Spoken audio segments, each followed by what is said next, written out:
Welcome to Watches with Dennis, and today I want to give my first thoughts on Christopher Ward's new C12 Loco. This is a first thoughts video, not a review video. I have not yet handled this watch, and there really are two main things in play here. One is the design of the watch itself, and the other is the new in-house movement that Christopher Ward has unveiled with it. In terms of specifications, the C12 Loco is 41 millimeters in diameter. It offers a lug-to-lug distance of 47.5 millimeters and an overall thickness of 13.7 millimeters. If the case itself looks familiar, it's because it is the 12 case, though they have further downturned the lugs from what we are familiar with from that model line. The watch does only offer 30 meters of water resistance.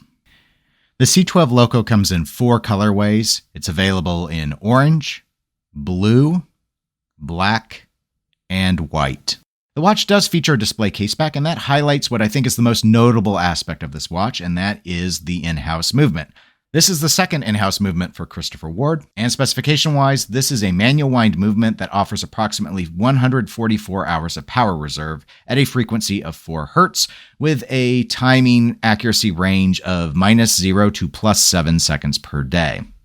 The movement, known as the CW-003, utilizes a custom-designed free-sprung balance wheel and hairspring, and is designed to accommodate an open dial design with key elements visible from the top or front of the watch.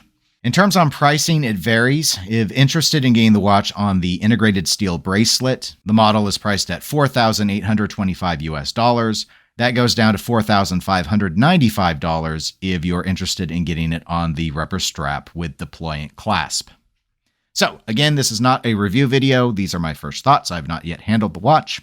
Overall, I think the C12 Loco is an interesting presentation of a path that Christopher Ward has continued to walk. And that path is the path of more and more expensive watches. The movement, obviously, is the driving factor here, and that's for a couple of reasons. The first, obviously, is offering a 6-day power reserve, which is quite substantial. And the second is movement finishing.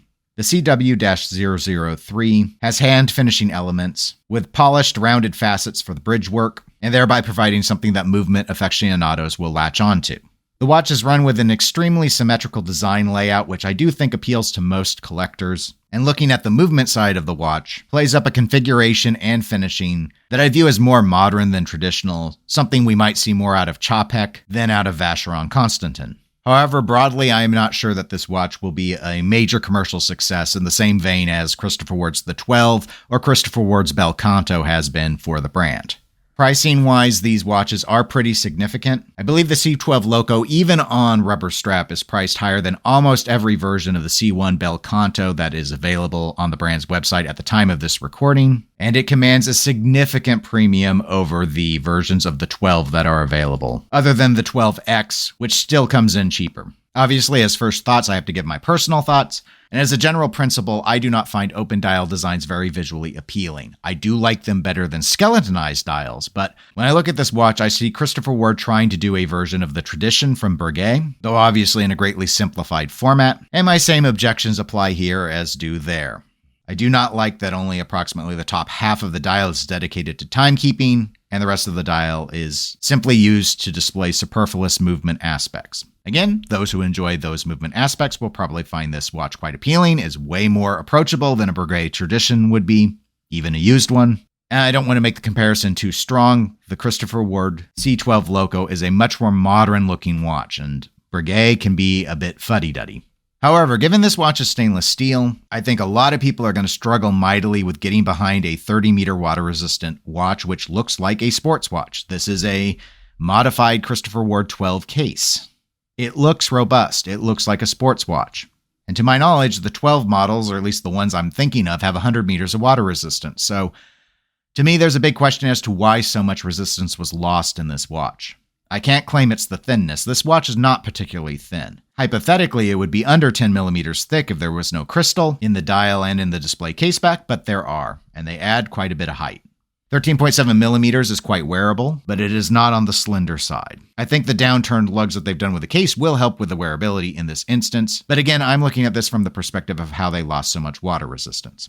So you have a sports watch design with dress watch durability. Perhaps some might interpret the dial approach as being that of a dress watch, again, like the Breguet tradition. I don't really see it here. I still feel this just leans far too much into the sports watch aesthetic given the overall case structure. The integrated sports bracelet is a very famous design for a reason, and I feel this tried to keep their foot in that camp, which is the smart camp in my view. Dress watches are just not broadly sought after in today's market. But given the compromises on the design in terms of wearability that I think a lot of potential buyers will see here, coupled with the high price, I think this is an interesting overall experiment from Christopher Ward, but I think it will be a niche purchase option, primarily appealing to diehards who want to support the brand and or those who are greatly drawn in on a movement with hand-finished elements, in which instance this does offer something at a very competitive price point when you consider that aspect.